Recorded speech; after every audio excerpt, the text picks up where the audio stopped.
بسم اللہ الرحمن الرحیم. ڈیئر ورس السلام علیکم.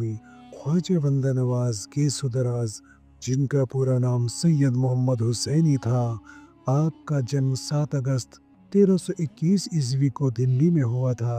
یہ وہ دور تھا جب بھارت میں صوفی پرمپرائیں اپنے چرم پر تھی اور دلی سلطنت تغلق ونش کے شاسن میں تھی. آپ ایک سمانت سید خاندان سے تعلق رکھتے تھے جو پیغمبر محمد صلی اللہ علیہ وسلم کی نسل پاک سے جڑا تھا.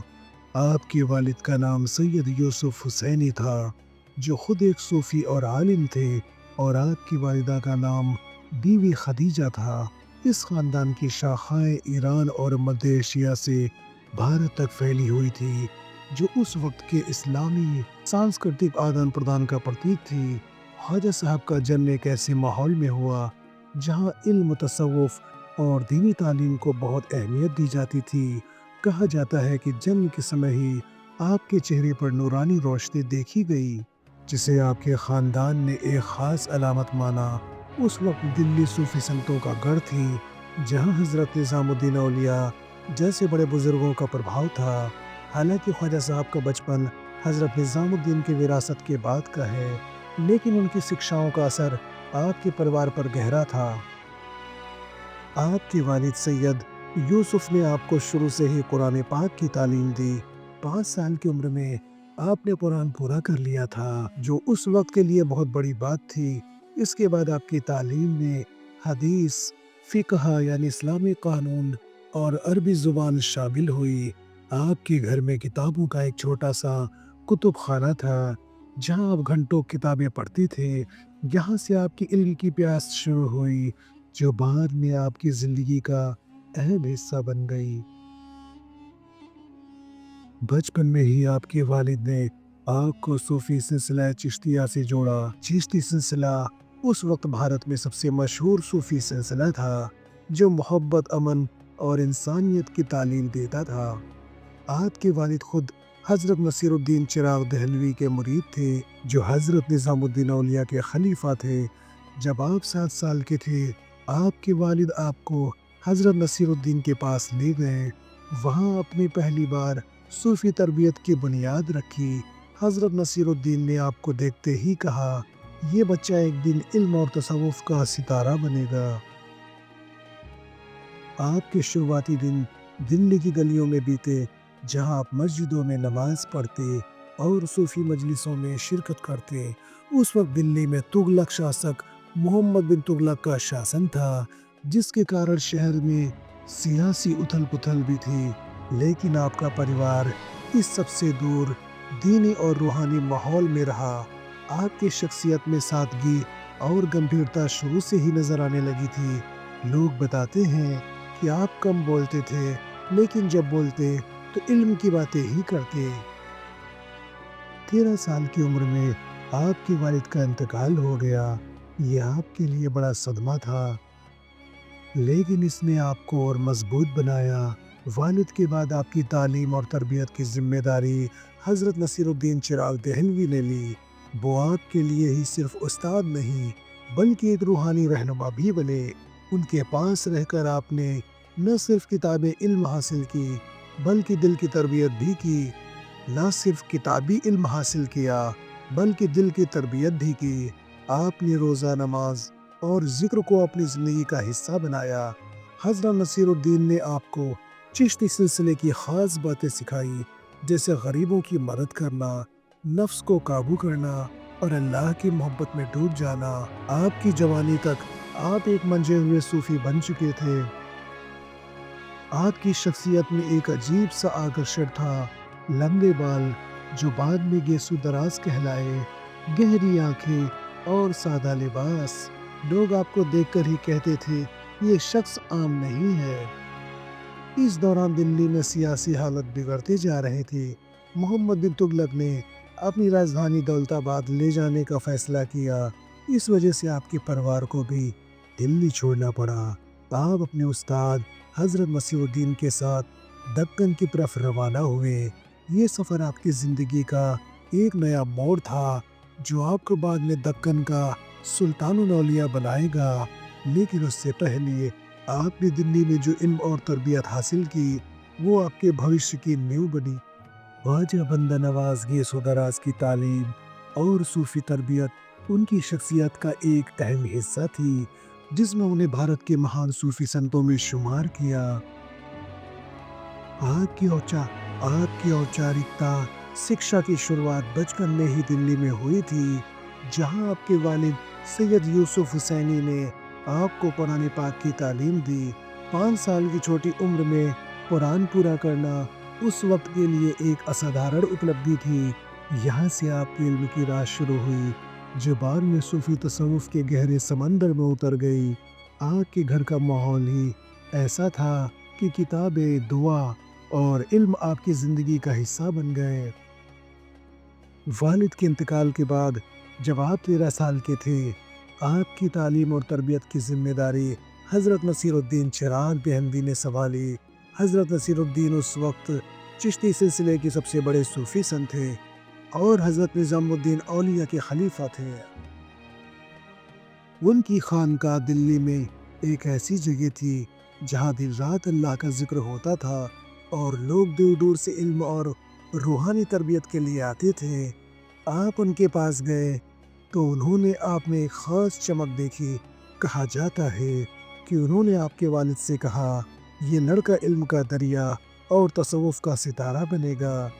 حضرت نصیر الدین کے پاس آپ کی تعلیم 2 حصوں میں بٹی تھی، ظاہری علم یعنی باہری گیان اور باطنی علم۔ ظاہری علم میں آپ کو حدیث یعنی پیغمبر کی باتیں، فقہ، اسلامی قانون، تفسیر، قرآن کا ایکسپلینیشن اور عربی ادب یعنی لٹریچر، ساہتیہ سکھایا گیا۔ آپ نے امام غزالی، امام بخاری اور ابن العربی جیسے بڑے عالموں کی کتابیں پڑھی۔ آپ کی یادداشت اتنی تیز تھی کہ ایک بار پڑھنے سے ہی آپ کو سب یاد ہو جاتا تھا۔ آپ کی لکھاوٹ بھی بہت خوبصورت تھی اور آپ عربی میں نظم لکھتے تھے۔ یہ علم آپ کی بات کی رچناؤں جیسے معراج العاشقین میں صاف نظر آتا ہے، لیکن آپ کی اصلی تربیت باطنی علم میں تھی، جو صوفی سلسلہ چشتیہ کی خاصیت ہے۔ حضرت نصیر الدین نے آپ کو نفس کو قابو کرنا، دل کو صاف رکھنا اور اللہ کی محبت میں ڈوبنا سکھایا۔ انہوں نے آپ کو روزہ، نماز اور ذکر کی سخت پابندی کرنے کا حکم دیا۔ آپ دن میں گھنٹوں خاموشی میں بیٹھ کر اللہ کا ذکر کرتے تھے۔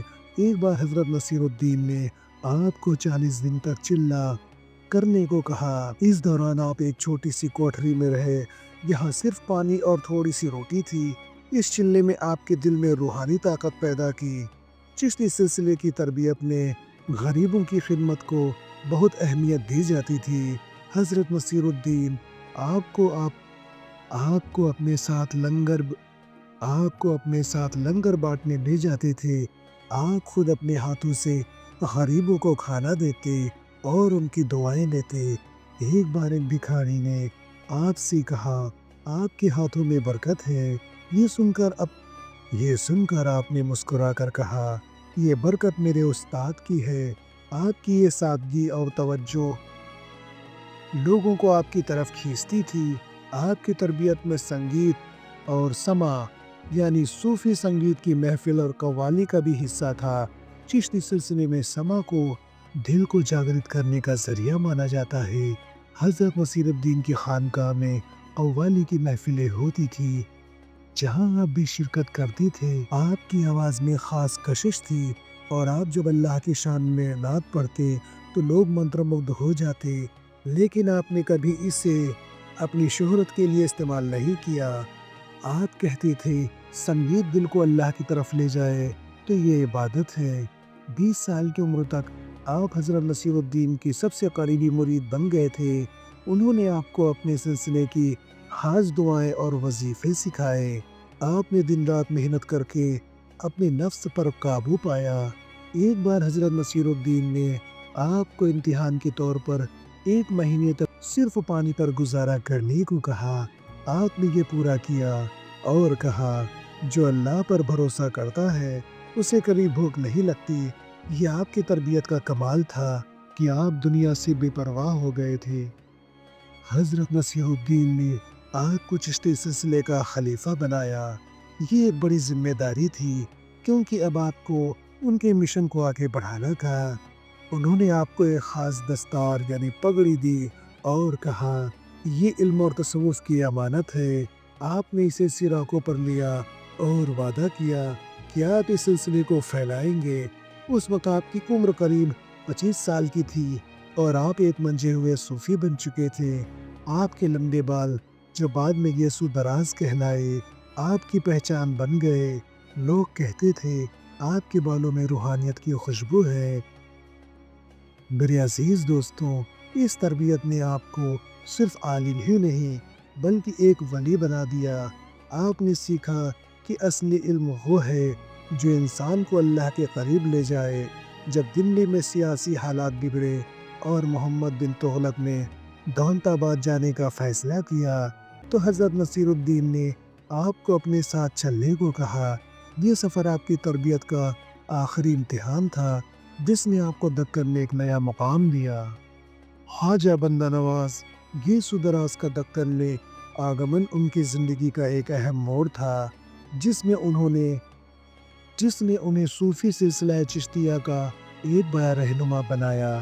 یہ سفر تب شروع ہوا جب دلی میں سیاسی حالت بگڑ گئے۔ تغلق سلطان محمد بن تغلق نے 1327 عیسوی میں اپنی راجدھانی دلی سے دولت آباد لے جانے کا فیصلہ کیا۔ اس فیصلے کے ساتھ دلی کے کئی عالم، صوفی اور عام لوگ دکن کی طرف روانہ ہوئے۔ حضرت نصیر الدین چراغ دہلوی جو آپ کے استاد تھے نے بھی اس سفر میں آپ کو اپنے ساتھ لیا۔ آپ اس وقت لگ بھگ 25-30 سال کے تھے اور علم و تصوف میں پارنگت ہو چکے تھے۔ دولت آباد پہنچنے کے بعد آپ نے دیکھا کہ یہ علاقہ صوفی تعلیم اور اسلام کی تبلیغ کے لیے ایک نیا میدان تھا۔ دکن اس وقت ہندو راجاؤں اور مسلم سلطنتوں کا ملا جلا علاقہ تھا۔ یہاں بہمنی سلطنت کی نیو پڑ رہی تھی اور لوگ ابھی اسلام سے پوری طرح واقف نہیں تھے۔ حضرت نصیر الدین کے انتقال کے بعد آپ نے دکن میں رہنے کا فیصلہ کیا۔ آپ نے سوچا کہ یہاں چشتی سلسلے کی محبت اور امن کی تعلیم کو پھیلانا آپ کا مشن ہوگا۔ 1398 عیسوی میں آپ دولت آباد سے گلبرگہ جو اب کرناٹک میں ہے چلے گئے، جو اس وقت بہمنی سلطنت کی راجدھانی تھی۔ گلبرگہ میں آپ نے خانقاہ بنائی جو آپ کی تبلیغ کا کیندر بنی۔ یہ خانقاہ صرف عبادت کی جگہ نہیں تھی بلکہ ایک ایسا مرکز تھی جہاں لوگ علم سیکھنے، دعا ماننے اور روحانی سکون پانے آتے تھے۔ آپ نے یہاں چشتی سلسلے کی خاص باتیں، سادگی، خدمت اور محبت کو پھیلایا۔ آپ کی خانقاہ میں ہر روز لنگر بڑھتا تھا جس میں ہندو، مسلم، امیر غریب سب شامل ہوتے تھے۔ آپ کہتے تھے کھانا بانٹنا اللہ کی رحمت بانٹنا ہے۔ یہ سادگی اور برابری کا پیغام لوگوں کے دلوں میں اتر گیا۔ آپ کی تبلیغ کا طریقہ بہت انوکھا تھا۔ آپ نے کبھی کسی پر اسلام قبول کرنے کا دباؤ نہیں ڈالا۔ اس کے بجائے آپ اپنی زندگی سے مثال پیش کرتے تھے۔ آپ دن میں نماز پڑھتے، غریبوں کی مدد کرتے اور رات میں ذکر و عبادت میں گزارتے، اور لوگ آپ کی شخصیت سے اتنے متاثر ہوئے کہ وہ خود اسلام کی طرف کھینچے چلے آئے۔ ایک بار ایک ہندو زمیندار آپ سے ملنے آیا۔ اس نے کہا میں آپ کی محبت اور سادگی سے پربھاوت ہوں، مجھے اسلام سکھائیں۔ آپ نے اسے قرآن کی آیتیں سنائی اور کہا دل سے اللہ کو مانو، باقی سب آسان ہو جائے گا۔ وہ اسلام میں داخل ہو گیا۔ گلبرگہ میں بہمنی سلطانوں نے بھی آپ کا بہت سمان کیا۔ سلطان احمد شاہ بہمنی آپ کے مرید بن گئے۔ انہوں نے آپ کو سلطان الاولیاء کا خطاب دیا اور آپ کی خانقاہ کے لیے زمین اور مالی مدد دی۔ لیکن آپ نے کبھی اس مدد کو اپنی شہرت کے لیے استعمال نہیں کیا۔ آپ کہتے تھے دنیا کی دولت میرے لیے بوجھ ہے۔ آپ نے سلطان کو بھی نصیحت کی وہ اپنے لوگوں کے ساتھ انصاف کریں اور غریبوں کی سنوائی کریں۔ یہ آپ کی تبلیغ کا حصہ تھا کہ آپ حکمرانوں کو بھی صحیح راستہ دکھاتے تھے۔ آپ نے دکن میں اسلام کو پھیلانے کے لیے لوکل زبانوں کا سہارا لیا۔ اس وقت دکن میں دکنی اردو کی شروعات ہو رہی تھی، جو عربی، فارسی اور استھانی بھاشاؤں کا مشرق تھی۔ آپ نے اس زبان میں نعتیں اور صوفی نظمیں لکھی تاکہ عام لوگ اسلام کے پیغام کو سمجھ سکیں۔ آپ کی مشہور کتاب معراج العاشقین بھی اسی دور میں لکھی گئی، جو صوفی تصوف کی گہری باتیں آسان لفظوں میں بیان کرتی ہیں۔ یہ کتاب دکن میں اسلام کی تبلیغ کا ایک بڑا ذریعہ بنی۔ آپ کی خانقاہ میں سما کی محفلیں بھی ہوتی تھی۔ یہاں قوال اللہ اور پیغمبر کی شان میں گاتے تھے۔ لوگ ان محفلوں میں آ کر روحانی سکون پاتے تھے۔ ایک بار ایک قوالی میں آپ اتنے مگن ہو گئے کہ آپ کے آنسو بہنے لگے۔ آپ نے کہا، یہ آواز دل کو اللہ کے قریب لے جاتی ہے۔ ان محفلوں نے دکن کے لوگوں میں اسلام کے لیے محبت پیدا کی، یہاں تک کہ غیر مسلم بھی ان محفلوں میں شرکت کرتے تھے اور پربھاوت ہو کر اسلام قبول کرتے تھے۔ آپ نے دکن میں عورتوں اور بچوں کو بھی اسلام کی تعلیم دی۔ اس وقت عورتوں کو علم دینے کا رواج کم تھا، لیکن آپ نے اپنی خانقاہ میں خاص مجلسیں رکھی جہاں عورتیں قرآن اور حدیث سیکھتی تھیں۔ آپ کہتے تھے، ایک ماں کو تعلیم دو تو پورا خاندان تعلیم یافتہ ہو جائے گا۔ بچوں کے لیے آپ نے چھوٹے چھوٹے مدرسے شروع کیے جہاں انہیں قرآن، عربی اور صوفی کہانیاں سکھائی جاتی تھی۔ یہ آپ کی دوردرشتا تھی کہ آپ نے سماج کے ہر طبقے کو اسلام سے جوڑا۔ آپ کی تبلیغ کا اثر اتنا گہرا تھا کہ گلبرگہ چشتی سلسلے کا ایک بڑا سینٹر بن گیا۔ لوگ آپ کو گیسو دراز کہنے لگے کیونکہ آپ کے لمبے بال آپ کی روحانیت کی نشانی تھی۔ آپ کی خانقاہ میں ہر سال عرس ہوتا تھا جس میں ہزاروں لوگ شرکت کرتے تھے۔ یہاں تک کہ دکن کے باہر سے بھی لوگ آپ سے ملنے آتے تھے۔ آپ نے اپنے مریدوں کو بھی تبلیغ کا کام سونپا اور انہیں الگ الگ علاقوں میں بھیجا۔ آپ کے اس دور میں دکن میں اسلام کا پھیلاؤ تیز ہوا۔ بہمنی سلطنت کے ذریعے اسلام کی سیاسی طاقت بڑھی، لیکن آپ نے اسلام کو دلوں میں بسایا۔ آپ کی تبلیغ کا مقصد صرف مذہب پھیلانا نہیں، بلکہ لوگوں کو اللہ کی محبت اور انسانیت کا پیغام دینا تھا۔ 1422 عیسوی میں آپ کی وصال تک گلبرگہ ایک روحانی مرکز بن چکا تھا، جو آج بھی آپ کی یاد میں قائم ہے۔ میرے عزیز دوستوں، خواجہ بندہ نواز گیسو دراز اور بھی اللہ کے ولی ایک صوفی سنت ہی نہیں، بلکہ ایک مہان اسلامی ودوان، لیکھک اور ادھیاتمک مارگ درشک بھی تھے۔ انہوں نے اپنے جیون میں انیک گرنتھوں کی رچنا کی، جن میں اسلامی تعلیمات، صوفی درشن، قرآنی تفسیر اور حدیث پر آدھارت کتابیں شامل ہیں۔ ان کی لیکھنی نہ کیول دھارمک گیان سے بھری ہوئی تھی، بلکہ اس میں تصوف کی گہرائی بھی تھی۔ میرے عزیز دوستوں، خواجہ بندہ نواز نے اسلامی تعلیم اور تصوف کو عام لوگوں تک پہنچانے کے لیے کئی مہتوپورن کتابیں لکھی۔ ان کی رچنائیں صوفی وچاردھارا، اسلامی قانون، حدیث اور قرآنی تفسیر پر آدھارت تھی۔ ان کی سب سے پرسدھ کتابوں میں سے ایک معراج العاشقین ہے، جس میں انہوں نے صوفی مارگ کے رہسیہ اور آدھیاتمک وکاس کی پرکریا کو وستار سے سمجھایا ہے۔